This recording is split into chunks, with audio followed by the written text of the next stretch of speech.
Argentina ও মিশরের মধ্যকার শেষ ১৬ ম্যাচে বিতর্কিত রেফারিং নিয়ে অবশেষে আনুষ্ঠানিক ব্যাখ্যা দিয়েছে ফিফা। সংস্থাটির প্রধান রেফারিং কর্মকর্তা পিয়েরলুইজি কোলিনা জানিয়েছেন, ম্যাচের সব সিদ্ধান্তই ফুটবলের আইন মেনেই নেওয়া হয়েছে এবং কোনোভাবেই রেফারিদের ওপর বাইরের প্রভাব কাজ করেনি। ম্যাচে ৭৮ মিনিট পর্যন্ত ২-০ গোলে এগিয়ে ছিল মিশর, কিন্তু শেষ দিকে নাটকীয়ভাবে ৩-২ ব্যবধানে জয় তুলে নেয় আর্জেন্টিনা।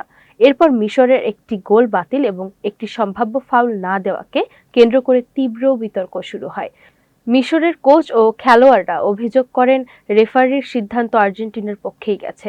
ফিফার অফিসিয়াল ওয়েবসাইটে প্রকাশিত সাক্ষাৎকারে কোলিনা বলেন, বিশ্বকাপের রেফারিরা সম্পূর্ণ স্বাধীনভাবে দায়িত্ব পালন করেন, এমনকি ফিফা সভাপতিও তাদের সিদ্ধান্তে কোনো প্রভাব ফেলতে পারে না। ভিত্তিহীন অভিযোগ রেফারি ও তাদের পরিবারের নিরাপত্তার জন্য হুমকি হয়ে দাঁড়াতে পারে বলে মন্তব্য করেন তিনি। বিতর্কিত মুহূর্তের ব্যাখ্যায় কোলিনা জানান, আর্জেন্টিনার বিপক্ষে মিশরের মারওয়ান আত্তিয়ার ট্যাকল স্পষ্ট ফাউল ছিল। রেফারি সেটি মাঠে দেখতে না পারায় ভিএআর নিয়ম অনুযায়ী হস্তক্ষেপ করে।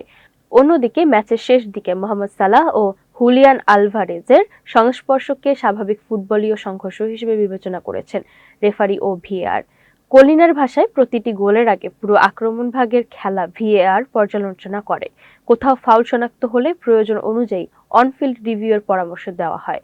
সব মিলিয়ে পুরো টুর্নামেন্টে রেফারিংয়ের মান নিয়ে ফিফা সন্তুষ্ট বলেও জানিয়েছেন তিনি।